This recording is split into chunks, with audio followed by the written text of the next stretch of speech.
నమస్తే, welcome to ARK TV Telugu. నేను మీ ఆద్య. రామోజీరావు కన్నుమూత మన తెలుగు నేల ప్రముఖ వ్యాపారవేత్త, ఈటీవీ ఛానల్ అధినేత, ప్రముఖ నిర్మాత, అలాగే ఈనాడు దినపత్రిక సృష్టికర్తగా దిగ్గజం రామోజీరావు గారు ఎలాంటి ముద్ర వేశారో అందరికీ తెలిసిందే. రంగం ఏదైనా సరే బెస్ట్ క్వాలిటీ కంటెంట్ మాత్రమే ఇవ్వడం ఆయన ఆనవాయితీగా పెట్టుకొని ఎన్నో మన్ననలు పొందారు. అలా ప్రింట్ అండ్ ఎలక్ట్రానిక్ మీడియా సహా టెలివిజన్ రంగంలో కూడా ఒక కొత్త ఒరవడి సృష్టించారు. కానీ ఇప్పుడు ఆయన ఇక లేరు అనే విషాద వార్త తెలుగు ప్రజల్లో, టెలివిజన్ రంగం సహా సినీ వర్గాల్లో విషాద ఛాయలు తీసుకొచ్చింది. నిన్న రాత్రి సమయంలో ఆయన అస్వస్థతకు లోనయ్యారు.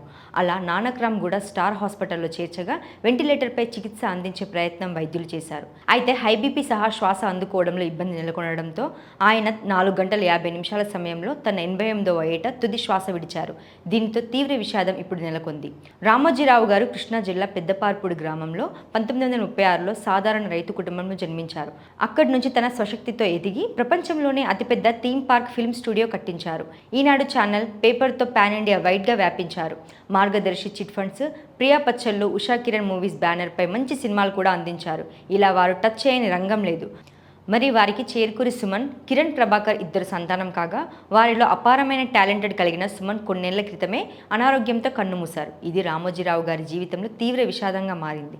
ఇలా ఎన్నో ఆటుపోట్లు చూసిన వారు అనేక అవార్డులు కూడా అందుకున్నారు. 5 నంది అవార్డులు, 4 ఫిల్మ్ఫేర్ అవార్డులు, అలాగే ఒక నేషనల్ అవార్డు సహా 2016లో భారతదేశ 2వ అత్యున్నత పురస్కారం పద్మవిభూషణ్ కూడా ఆయన అందుకున్నారు. ఆయన జీవితం ఎంతో మందికి ప్రేరణగా నిలిచే పాఠం.